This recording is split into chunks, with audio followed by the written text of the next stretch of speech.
வணக்கம். செல்வகுமாரின் மதியம் 2 மணி வானிலை ஆய்வறிக்கை. அதிகாரப்பூர்வ வானிலை அறிக்கைக்கு இந்திய வானிலை ஆராய்ச்சித்துறை அறிக்கையை பார்க்கவும். 2025 மே 4 ஞாயிற்றுக்கிழமை மதிய வானிலை ஆய்வறிக்கை. கடந்த 2-3 நாட்களுக்கு முன்பு அறிவித்த அறிக்கையை நினைவுபடுத்தி இன்றைய அறிக்கையை பதிவு செய்கிறேன்.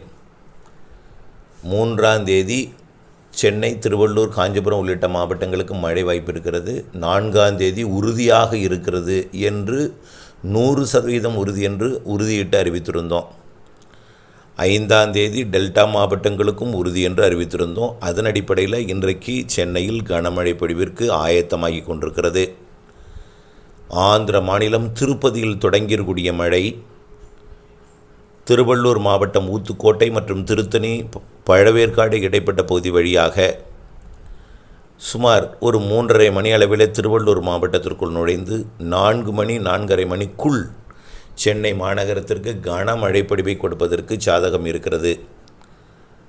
4 மணிக்கு தொடங்கும் சென்னை மாநகர மழை முதலிலே சூறை காற்றுடன் வட மேற்கு பகுதியிலிருந்து, அதாவது திருவள்ளூர் மாவட்ட பகுதியிலிருந்து சென்னை மாநகரத்தை நோக்கி, கடலோரத்தை நோக்கி வீசக்கூடிய காற்று, அதனைத் தொடர்ந்து இடி மின்னல், அதனைத் தொடர்ந்து கனமழை என்று 1 மணி நேரம் நீடிக்கும்.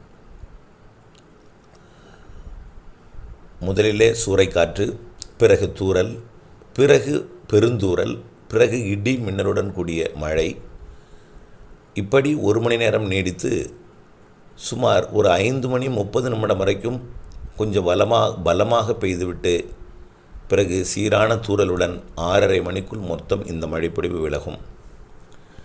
திருவள்ளூரில் முதலில் தொடங்கும் மழை வட சென்னையில் அடுத்தும், மத்திய சென்னை அடுத்தும், தென் சென்னை அடுத்தும் தொடங்கும்.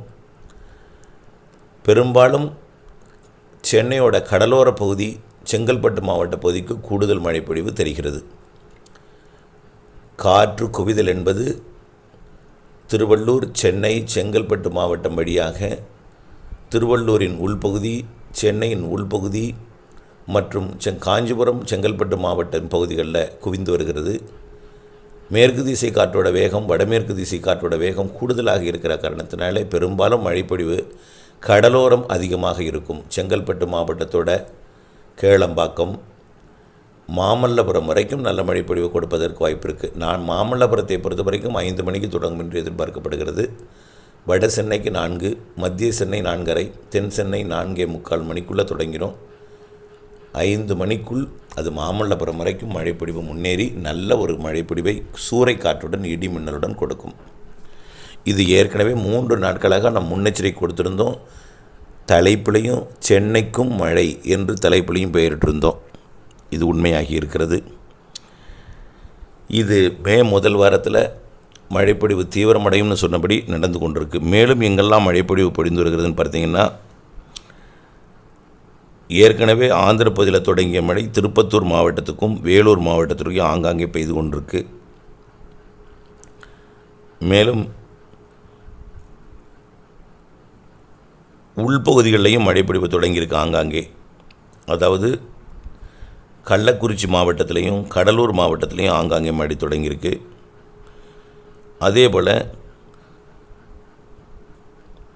ஈரோடு மாவட்டம் மற்றும் சேலம் மாவட்டம், மேட்டூரை ஒட்டிய பகுதியும் மழைப்பொழிவு தொடங்கியிருக்கு. சேலம் மாவட்டத்தில் தொடங்கியிருக்கிற மழை அதாவது மேட்டூரை ஒட்டி தொடங்கியிருக்கூடிய மழை ஈரோடு மாவட்டம், அந்தியூர், எண்ணமங்கலம் மற்றும் அத்தானி, கோபிச்செட்டிப்பாளையம், சத்தியமங்கலம், தூக்கநாயக்கம்பாளையம் போன்ற பகுதிகளுக்கு இன்றைக்கு மாலை கனமழை வாய்ப்பு தெரிகிறது. இந்த மழைப்பொழிவு மேற்கு நோக்கி நகர்ந்து தாளவாடி மற்றும் நீலகிரி மாவட்டத்தோட எல்லை பவானிசாகர் பகுதிக்கும் கனமழை பொழிவை கொடுக்கும். அதேபோல் நீலகிரி மாவட்டத்தோட கிழக்கு பகுதியிலையும் இடிமழை பொழிவு தொடங்கி இருக்கிறது. அதாவது கொடநாடு, கோத்தகிரி போன்ற பகுதிகளில் இந்த மழைப்பொழிவு அப்படியே உதகமண்டலம், குன்னூர் போன்ற பகுதிகளுக்கும், கேரள எல்லையோர பகுதிகளுக்கும், அதனைத் தொடர்ந்து கேரள, கர்நாடக, தமிழ்நாடு எல்லையோர பகுதிகளுக்கு கனமழை பொழிவை கொடுப்பதற்கு வாய்ப்பு இருக்குது. அதேபோல் கேரள, கர்நாடக எல்லையோரத்தில் இருக்கக்கூடிய காவிரி நீர்பிடிப்பு பகுதிகளுக்கும் இடிமின்னலுடன் கூடிய கனமழை பொழிவு காத்திருக்கிறது. அதாவது வயநாடு, குடகு போன்ற பகுதிகளுக்கும். மேலும் தென் மாவட்டங்கள்லேயும் மழைப்பொழிவு தொடங்கியிருக்கு. தென் மாவட்ட மேற்கு தொடர்ச்சி மலைப்பகுதிகள் முழுவதுமே மழைப்பொழிவு தொடங்கியிருக்கு. இந்த மழைப்பொழிவு கேரள பகுதியை நோக்கி நகரும். தேனி மாவட்டத்தில் மழை, அந்த மழைப்பொழிவு முல்லை பெரியார் அணைக்கட்டு பகுதிக்கும், விருதுநகர் மாவட்ட மழை அப்படியே அதுவும் முல்லை பெரியார் அணைக்கட்டு பகுதிக்கும் மேற்கு தொடர்ச்சி மலையிலிருந்து அப்படியே மேற்கு நோக்கி நகரும். அதேபோல் வால்பாறை கொடைக்கானல் மலைப்பகுதிகளில் மழைப்பொழிவு தொடங்கி கேரளாவோட மூணாறு பகுதிகளுக்கு நகரும்.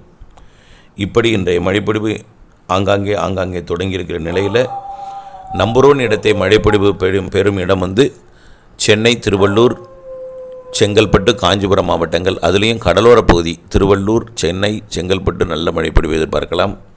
அதுக்கு அடுத்தபடியாக ஈரோடு மாவட்டம் வடக்கு மற்றும் நீலகிரி மாவட்டத்தின் ஒட்டுமொத்த பகுதி. அடுத்தபடியாக தேனி மாவட்டத்தோட கேரள எல்லையோரம், அதேபோல் ஒட்டுமொத்த மேற்கு தொடர்ச்சி மலை கேரள பகுதிகளுக்கும் வால்பாறை பகுதிகளுக்கும் கனமழை காத்திருக்கு. இப்போ முதல்ல மாலையில். இதனைத் தொடர்ந்து இன்றைக்கு உள் மாவட்டங்களில் மேலும் மழைப்பொழிவு தொடங்குவதற்கு சாதகம் இருக்குது. எப்படி சென்னையில் இன்றைக்கு காற்று குவிதல் ஏற்படுத்தியதோ அதே போல் சேலம் மாவட்டத்தின் கிழக்கு பகுதி, நாமக்கல் மாவட்ட கிழக்கு பகுதி, திருச்சி மாவட்டம், பெரம்பலூர் மாவட்டம் மற்றும் கடலூர் மாவட்ட மேற்கு பகுதி, கள்ளக்குறிச்சி மாவட்டம் மற்றும் தஞ்சாவூர் மாவட்டம் வரைக்கும் கூட இன்றைக்கு நள்ளிரவிலே மழை வாய்ப்பு தெரிகிறது. மாலைக்கு பிறகு முன்னிரவு நள்ளிரவிலே கிழக்கு நோக்கி மேற்கு காற்றோட வேகம் கொஞ்சம் கூடி கிழக்கு மேற்கு காற்று திருச்சி மாநகரம் மற்றும் தஞ்சாவூர் உள்ளிட்ட பகுதிகள் வரைக்கும் இணைக்கிறதுக்கு வாய்ப்பு இருக்குது. அங்கேயும் மழைப்பொழிவிற்கு சாதகம் இருக்குது. இந்த மழைப்பொழிவு நாளை மேலும் பரப்பில் அதிகரிக்கும் என்று ஏற்கனவே அறிவித்த நிலையில் கண்டிப்பாக நாளை ஒட்டுமொத்த தமிழ்நாட்டிற்குமே நல்ல மழை இருக்குது. ஆனால் ஒதுக்கி தான் எல்லா மாவட்டங்களுக்கும் உண்டு. ஆனால் எல்லா மாவட்டங்களுக்கும் ஒதுக்கி மழை இருக்கும். டெல்டா மாவட்டங்களுக்கும் நாளைக்கான மழை இருக்குது. நாளை மாலை இரவில் டெல்டா மாவட்டங்களுக்கு நாளை 5ஆம் தேதி மாலை இரவில் கனமழை இருக்குது. இனிமேல் வரக்கூடிய நாட்கள் எல்லாமே எல்லா மாவட்டங்களுக்கும் மழைப்பொழிவு அமைந்து கொண்டே இருக்கும். கண்டிப்பாக வரக்கூடிய முதல் வாரத்தின் பிற்பகுதியை விட 2வது வாரத்தில் மேலும் மழைப்பொழிவு பரப்பில் அதிகரிக்கும். 2வது வாரத்தின் பிற்பகுதியை விட 3வது வாரத்தில் மேலும் மழைப்பொழிவு பரப்பில் அதிகரிக்கும். ஒட்டுமொத்தமாக தென்மேற்கு பருவமழை தொடங்கும் வரைக்கும் மே மாத இறுதி நாட்கள் வரைக்கும் மழைப்பொழிவு மாலை இரவில் இருந்து கொண்டிருக்கும். அக்னியை பொறுத்த வரைக்கும் பெரிய அளவில் எந்த பாதிப்பையும் கொடுக்காது.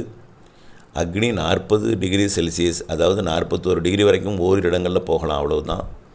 40 என்பது 38 என்பது 100, 39 என்பது 102, 40 என்பது 104, 105 வரைக்கும் போகலாம் ஃபாரன்ஹீட்டில். 105 என்பது ஓரிரு இடங்களில் மட்டும் பதிவாகும். பெரும்பாலும் 100 டிகிரியை ஒட்டித்தான் இருக்கும். 102, 103 டிகிரி தான் பெரும்பாலும் பதிவாகும். ஒரு சில நாள் 104, 105 போனாலும் அது ஓரிரு நாட்கள் தான் இருக்கும். கடந்த ஆண்டு 112 டிகிரி வெட்டியது. அந்த மாதிரியெல்லாம் போகவே போகாது. 105 டிகிரிக்கு மேலே போகாது. இருக்கக்கூடிய வெப்பத்தை விட அனல் விட புழுக்கமும் வியர்வையும் தான் அதிகமாக இருக்கும். கண்டிப்பாக சராசரிக்கு கூடுதல் கோடை மழை மே மாதத்தில் இருக்கிறது. வெப்பத்தை பொறுத்த வரைக்கும் சராசரி தான் இருக்கும். ஒட்டுமொத்தத்தை இப்போ கணக்கிடும் பொழுது சராசரி வெப்பம்தான் பதிவாகும். அனல், வெப்பம், அக்னியை குறித்து கவலைப்படாதீர். மழைப்பொழிவு மாலை இரவில் வரப்போகிறது. அனைவருக்கும் கிடைக்கப் போகிறது. புழுக்கத்திற்கு பிறகு வியர்வைக்கு பிறகு ஒதுக்கி என்பதை மட்டும் நினைவில் பதித்து கொண்டு தொடர்ந்து வானிலை அப்டேட்ஸுடன் இணைந்திருந்து வானிலை அப்டேட்ஸ் அறிந்து பணி செய்து லாபமடைந்து அன்போடு கேட்டுக்கொள்கிறேன். நன்றி.